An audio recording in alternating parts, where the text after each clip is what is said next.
Welcome back to another episode of The Leader Within.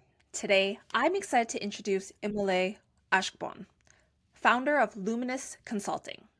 With over 10 years of HR leadership experience, he has developed expertise in areas like steering complex organizational transformations and implementing data-driven people programs. Imole's passion extends beyond HR as he is also committed to career coaching and has empowered thousands of professionals and immigrants to excel in their careers. Having held key roles at esteemed companies like Coca-Cola Canada, I'm excited to have him share his insights with you. Well, welcome, Imole. Thank you so much for making the time to chat with me today. And given your leadership experience, I'm curious, what are attributes of leaders or mentors who have played a key role in your success? Thank you so much. Angela, thank you for having me on your show or your podcast. I think you're doing a fantastic job. So I'm very glad to be here. I mean, how do I answer that question? I think the influence for me has been from my youth. I find that three things define our life: people, places, and events. And I find that one of the things that shaped my life so much is the people that have been in my life. At my early age, I've had opportunities to work with, have mentors and instructors who were visionaries, who saw the good in people and understood the power of communication. They understood the power of influence. They understood that you can reshape the world by shaping, reshaping, and imparting one person at a time. And so that has given me that impetus to lead. It has given me the impetus to support other people in their journey. And of course, it has come on the bedrock of concepts like discipline, denying yourself, and understanding the impact of what you do or what you do not do in the big picture of things and the path you choose to follow. So, I mean, the couple of them that keep coming to mind, they just taught me that discipline and understanding that, hey, your life is not just about you. There are people whose life is anchored to yours. And whatever you do, either in the corporate space, in a personal space, in your community, you're reshaping culture, you're impacting lives. And then that's one of my duties. Or well, I feel that's one of the things I'm called to do. I think I just keep it that way. I appreciate your approach to that because it Mhm. really humanizes the work experience for individuals. Mm. And for yourself, because you've had a lot of experience coaching leaders, when you have encountered one where maybe they were resistant to the idea of how you can invest into people like that, whether it's a capacity issue or whatever it may be, how have you approached those conversations so that you can create buy-in from them? Hmm.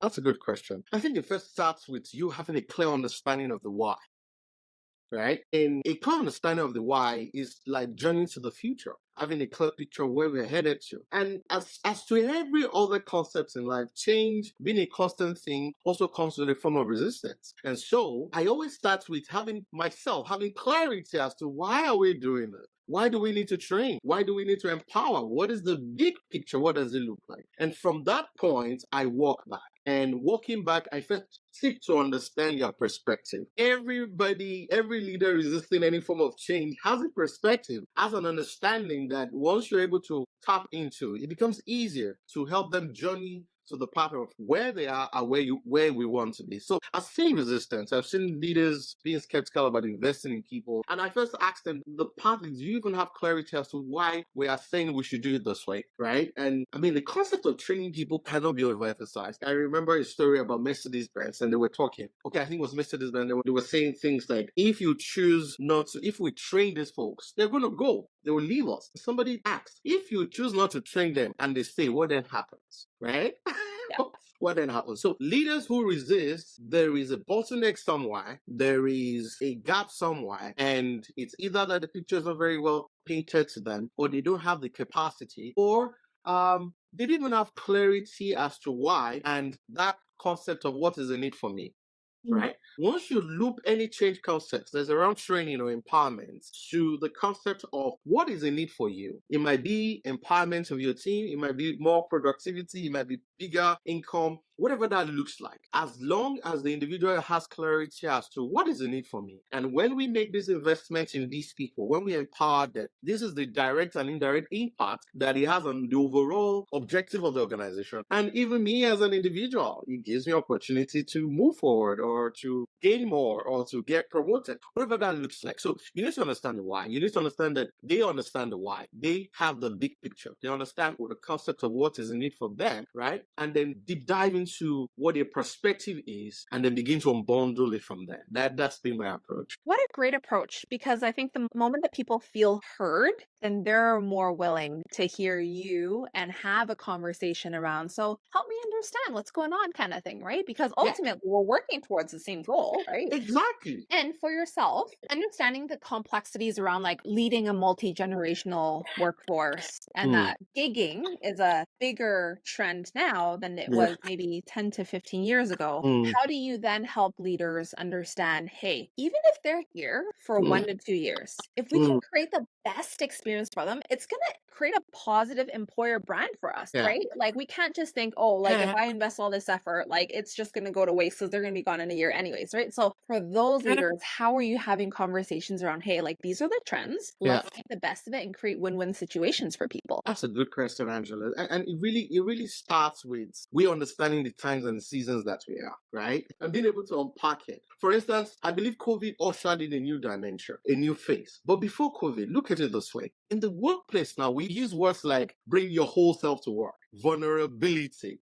We use concepts that are supposed to be used in personal relationships. We use it in the workplace now because we want the best of people. And look at this time. Before now, in the days of our fathers, in the 60s, in the 50s, in the 40s, or 70s, people only leave their workplace when the factory closes down. Right? But it's changed now. People can leave their job just because their manager is not treating them well, right? There's a lot of flashlighting to different concepts around culture and all of those things now. So the first thing is make the leader understand that, hey, the concept of loyalty, maybe in your time is different right now. Now people are aware. People want to do wholesome work.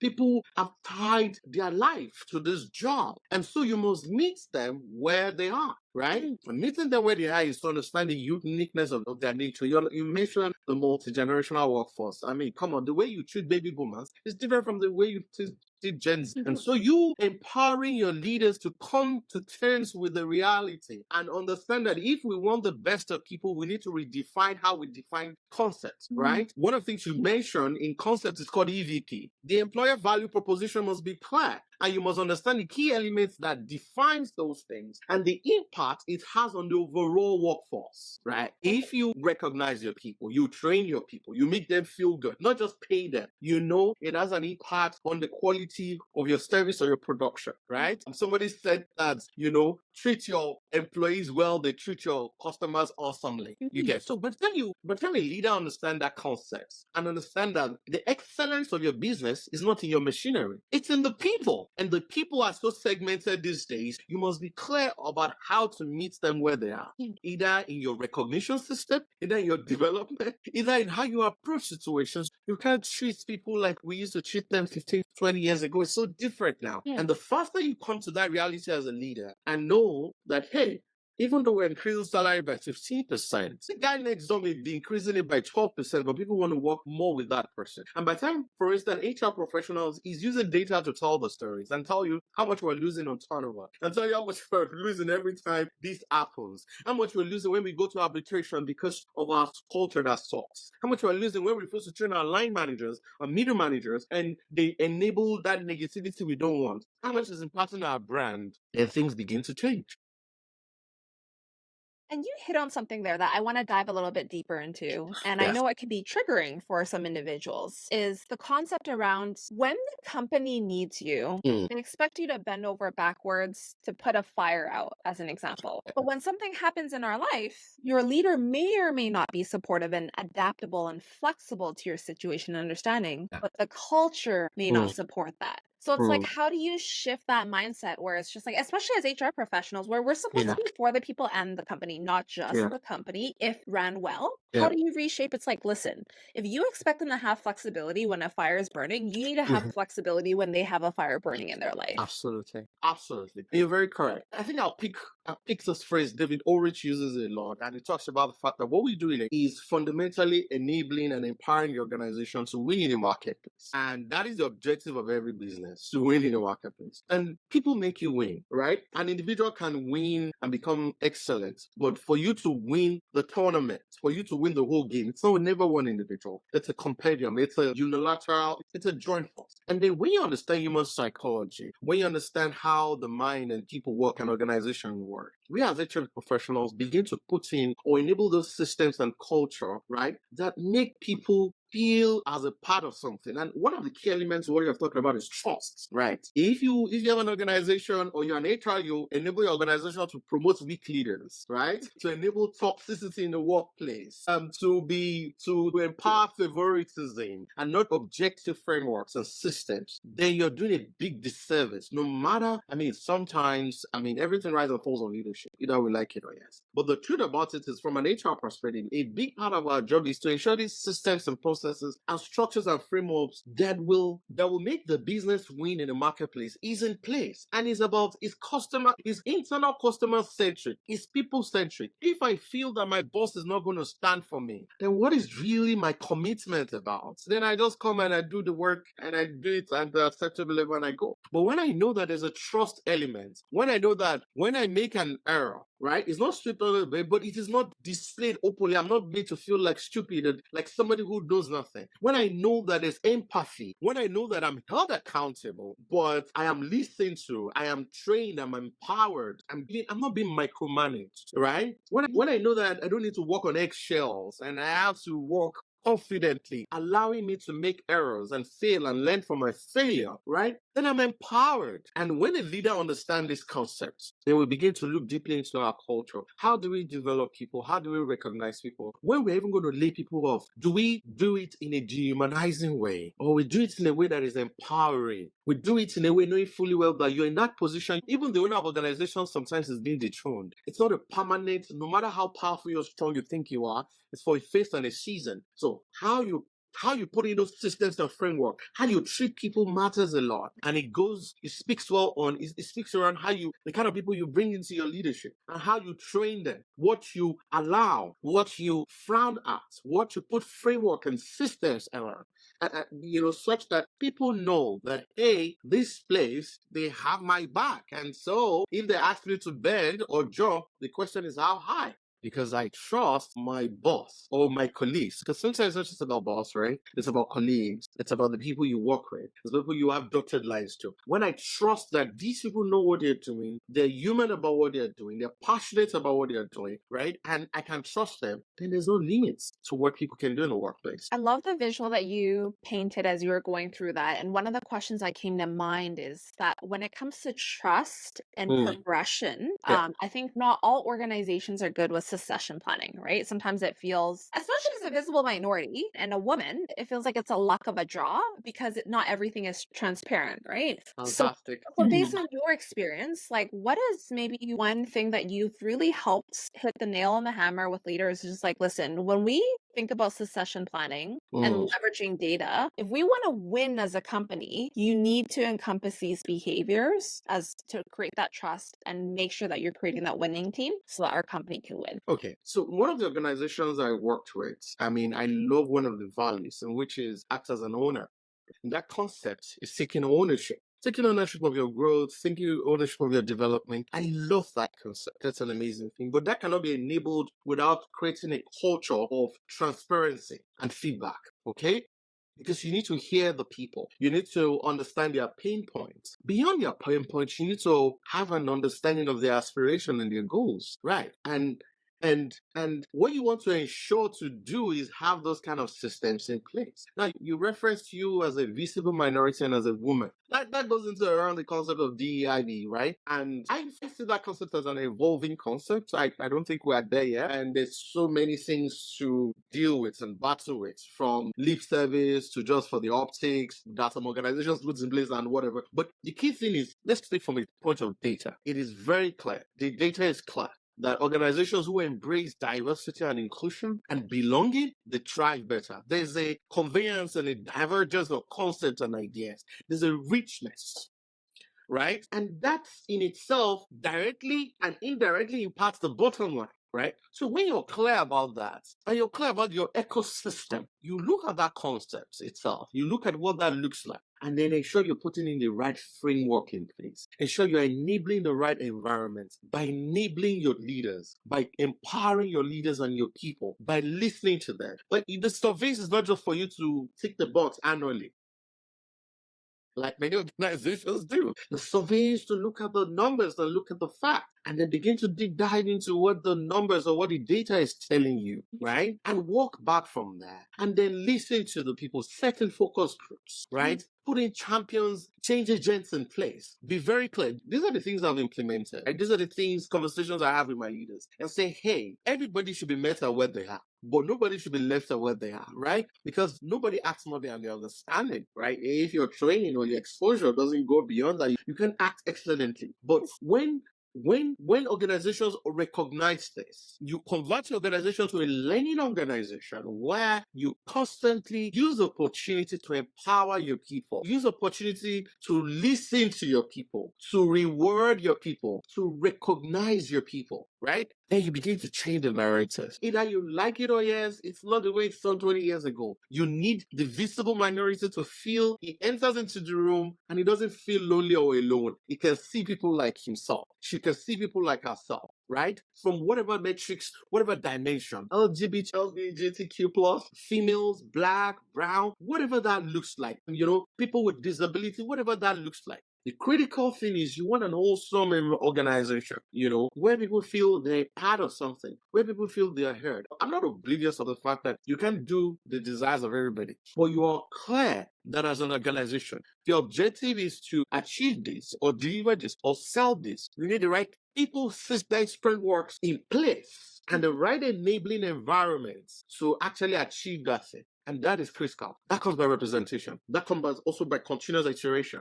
in your process and checking the health of your process, checking the health of your system, checking how you're recruiting, checking how you're training, what's your compensation framework, what's your philosophy, right? Checking how you treat people, how your people treat people, checking the data, and then always iterating from whatever data you have. Really great call out that it's an iteration, right? Because I think sometimes companies and leaders can kind of get caught up in the fact that it's like, oh, if we invest a lot into creating this process or we implement the system, it's going to be the Hail Mary that solves everything. It's like, no, right? Like that's just the beginning, right? Yeah. Of all of it. The hard work is actually after the implementation of whatever is going on, right? Sustaining it so that you can enable those behaviors. And I think from your perspective, I'm curious because you've developed an expertise in strategic leadership and the future of work. So how have you enabled leaders to develop resilient workforces that are able to adapt with the constant change and the rapid change as well? All right.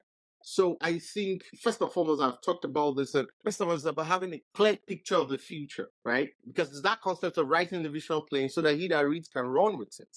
Having a clarity as to what does our future looks like, right? From a performance angle, from a productivity angle, from a business directive and objective, what does it look like? And once we have clarity as to what it looks like, then the next question is, what does it take to achieve this? What does it take? What are the challenges we're going to face as we navigate? How do we navigate those challenges? A big part of it for me is to make leaders understand that, hey, there's no magic anywhere. You need people and systems and structures in place to achieve this. And have you met people? Have you met those human beings? We're very unpredictable sometimes.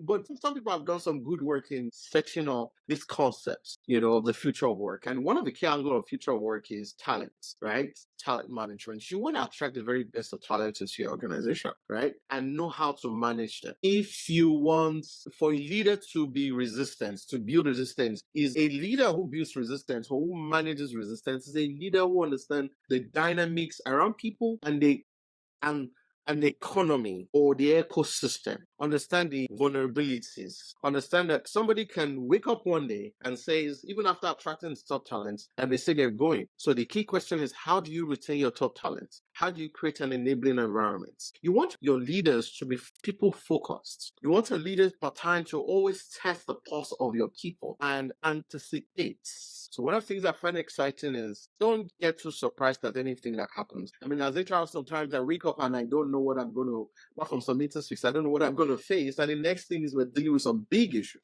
You want to spin this kind of problems and have buffers in place. You want to have leaders who have a shock absorber system whereby they are not not thrown into the waters when crisis hits, and there's a plan B. We want to have leaders who understand that investment in people ultimately results in investment or the results that match it. So in building all of these things, like you said, we're not just going to put one program in place and expect everything to. The real pudding is in the doing. So every day, are you listening to your people? Are you testing their pulse, right? All the key elements that is important to people based on the Maslow's law idea, whatever that hierarchy looks like. Are we ticking those boxes and loving their works, right? Because when I love my work, I'm very passionate about it. I love it.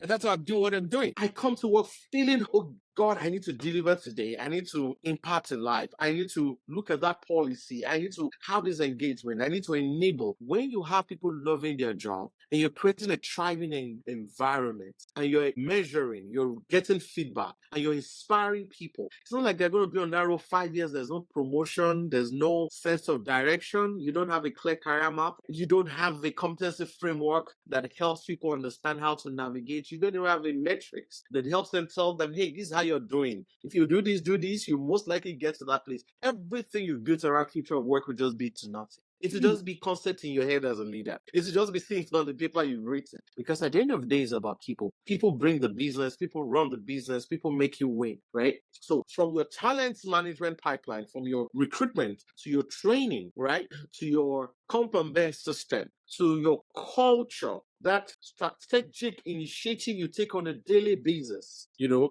enable an enabling culture, till how you hold people accountable, and yet you make them still feel like real whole human beings, and so even as simple as things as how you say thank you to your people, how you make them feel. I mean, those are the things that at the end of the day, they're the things that influences whatever future you've anticipated. The future of work is a continuous iteration. There are big bets around it, big pillars around it, but it keeps changing, right? The advent of AI in the last few years is changing the future of work, right? Our matrix and data is changing, right? Certain people are afraid of their job being taken, but I tell people, I'm just going to be taken. Don't be afraid of AI taking your job. Let me just check that. But be afraid of the individual who really understands AI and understand how to use it to take your job while featuring your job. Those are part of conversations that need to happen. That speaks to development. That speaks to empowerment. Yeah.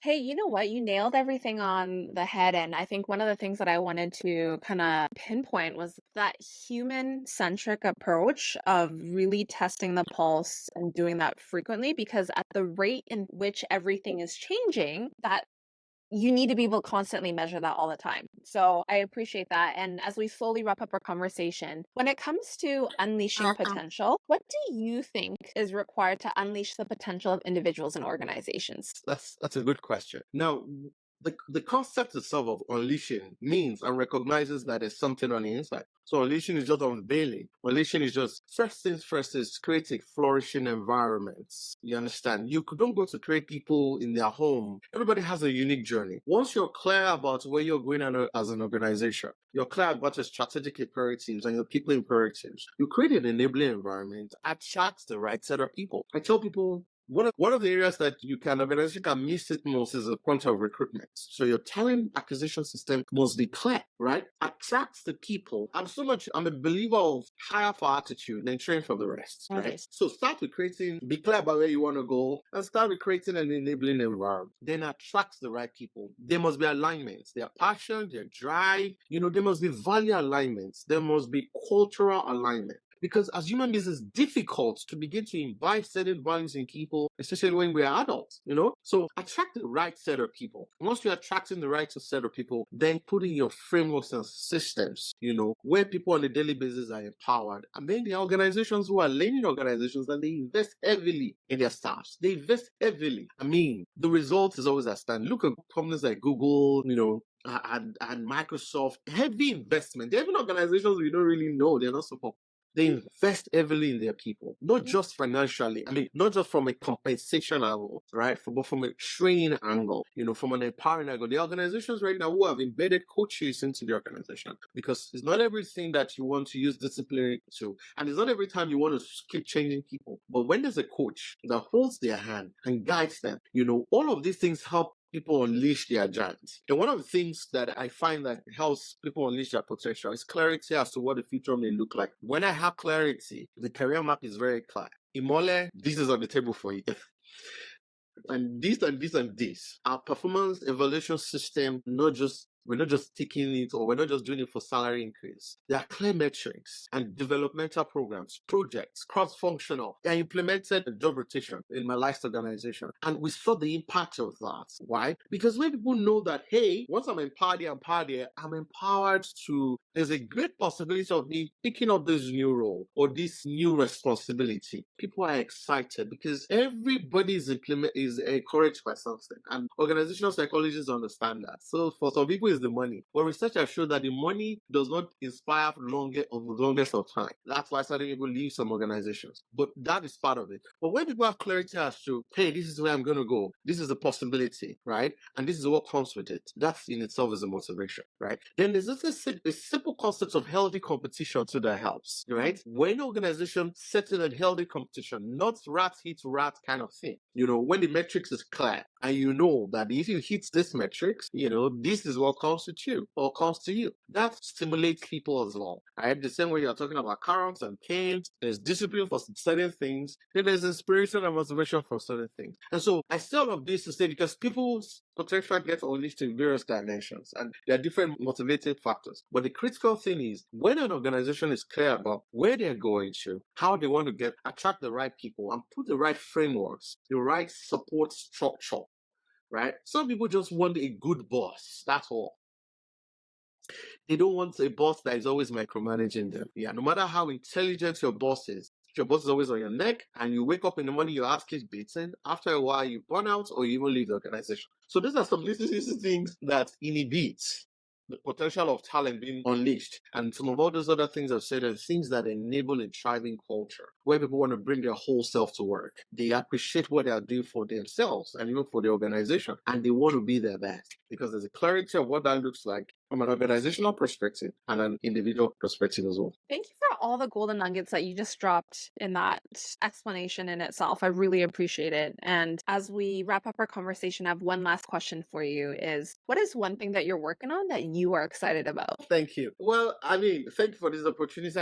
I'm currently running Luminous Consultings, right? Luminous has 3 dimensions. There is the B2C. Right now we're creating a lot of courses and empowering HR professionals or people who want to pivot into HR. And it's exciting for me. We are approved, we are accredited by HRCI, and we're getting enough testimonials of people who are trained and they feel empowered to do their work. The second part of it is what we are unveiling right now, we're coming into, and that is the HR solutions. That is the B2B. All of my years of experience are putting all of that in a concerted effort and collaborating with some great clients to create value for organizations. There are a lot of organizations who are suffering. There are a lot of organizations without direction, right? And I find out that every entrepreneur, every business owner is clear about what they want to achieve and they're excited about their product or their service. But the thing is, managing people is another dynamics. It's another ball game entirely. It's very rare for you to have that mindset to run and lead your organization to win and have that competency or even time to manage your people effectively. So we are positioning to support organizations, be that HR consulting firm, where we come in to look into your system, either from a regulatory part, ensuring that you're meeting all the ESG standards and the safety and policy and all of that,